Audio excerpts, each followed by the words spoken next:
Exercise 3.1 का first question देखते हैं।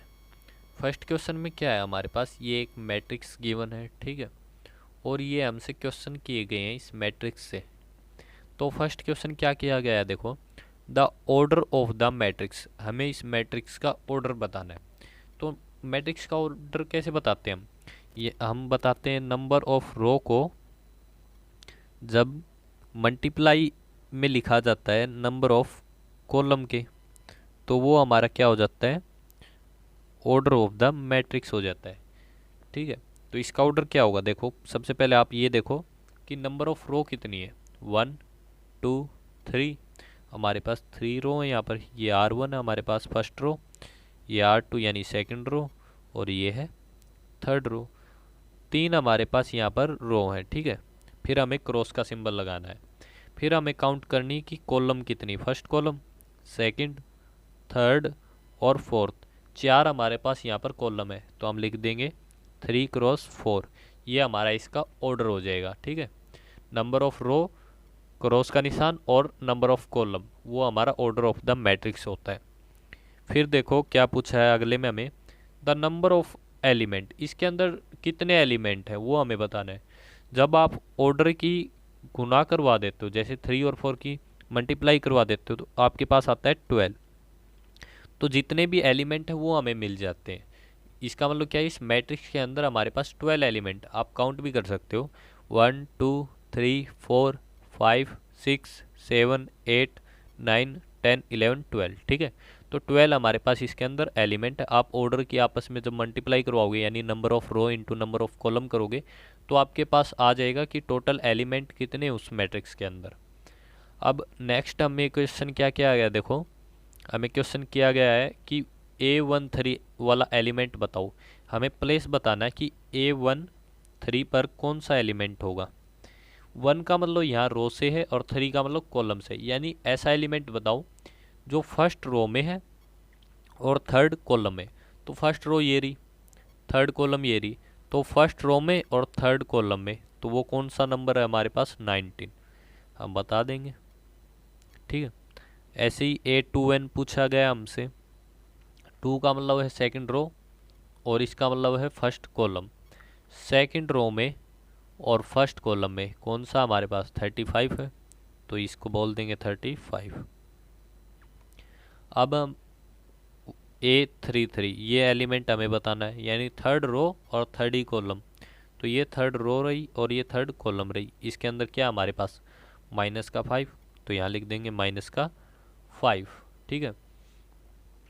अब A24 यानी सेकंड रो और फोर्थ कॉलम, सेकंड रो ये रही, फोर्थ कॉलम ये रही, तो सेकंड रो और फोर्थ कॉलम में क्या हमारे पास 12 है, तो 12 हो जाएगा। इसी के साथ हमें बताना A23 सेकंड रो और थर्ड कॉलम, ये सेकंड रो रही, ये थर्ड कॉलम रही, इसके अंदर हमारे पास 5/2, तो यहाँ पर आ जाएगा 5/2। सेकंड क्वेश्चन देखते हैं। सेकंड क्वेश्चन में क्या कहा है, देखो, if a matrix has 24 element, यदि किसी मैट्रिक्स के अंदर टोटल एलिमेंट 24 हो, तो what are the possible order it can have, तो उसके पॉसिबल ऑर्डर क्या होंगे।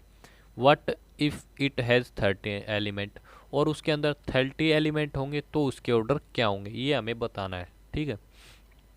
तो देखो एक चीज़ हमने देखी थी यहाँ पर ऊपर, कि जो ऑर्डर ऑफ मैट्रिक्स होता था, जैसे 3 × 4 था इस मैट्रिक्स का ऑर्डर, अगर हम उनकी मल्टीप्लाई करवा देते थे तो हमारे पास total of number of element आते थे कि उस मैट्रिक्स के अंदर टोटल एलिमेंट कितने हैं, ठीक है। तो ऐसा ही हम यहाँ पर यूज करेंगे। हमारे पास अब टोटल एलिमेंट 24 है, हम ये देखेंगे कि किन दो नंबर ऐसे हमें चाहिए जिनकी मल्टीप्लाई क्या आ जाए, हमारे पास 24 आ जाए, कोई भी दो नंबर, ठीक है। जैसे 1 × 24, ठीक है, एक पॉसिबल ऑर्डर ये हो सकता है, क्योंकि दोनों की मल्टीप्लाई क्या आएगी, 24 आएगी, ठीक है।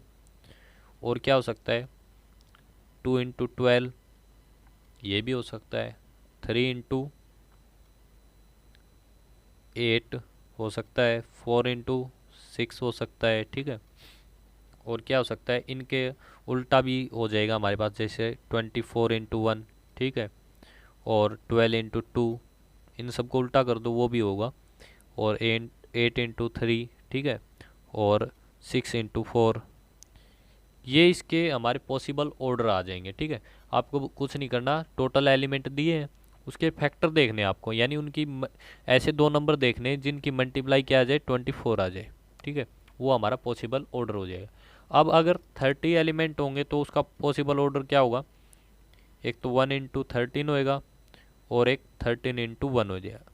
इसके अलावा इसके पॉसिबल ऑर्डर नहीं होंगे। ठीक है, जब भी आप ओड ओड हो, हमारे पास जो नंबर है टोटल एलिमेंट जो है वो ओड है, 0 13 यहाँ पर ओड है, तो उनके दो ही पॉसिबल ऑर्डर बनेंगे। ठीक है, उसकी 1 के साथ ही मल्टीप्लाई हो सकती है। ठीक है, तो अब नेक्स्ट क्वेश्चन बिल्कुल इसी की तरह है, ये और देख लो क्या है। देखो third question, if a matrix has 80 element, 18 element हो, ठीक है, what are the possible order it can have, तो इसके पास पॉसिबल ऑर्डर क्या होगा।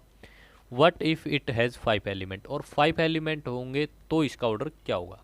तो देखो 18 चाहिए, सबसे पहले हमें 18 एलिमेंट चाहिए, तो पहले देखेंगे कि इन दो नंबरों की जो मल्टीप्लाई हुआ 18 कब आती है। 1 × 18 करेंगे तो आएगी, 2 × 9 करेंगे तो भी आएगी। ठीक है, मल्टीप्लाई, और 3 × 6 करेंगे तब आएगी, और 4 की टेबल में तो 18 आता नहीं, 5 भी नहीं आएगा। ठीक है, अब इनका उल्टा कर दो तो वे ऑर्डर हो जाएंगे, जैसे 18 × 1, 9 × 2 और 6 × 3, ये हमारे 18 के पॉसिबल ऑर्डर हो जाएंगे। अब 5 के बनाने हमें, 5 एक ऑड नंबर है तो इसके दो ही बनेंगे पॉसिबल ऑर्डर, एक तो 1 × 5 और 5 × 1, और आप कोई नंबर ढूंढ ही नहीं सकते जिनकी मल्टीप्लाई 5 हो। ठीक है, और देख लेना अगर मिले तो वो इसका ऑर्डर हो जाएगा।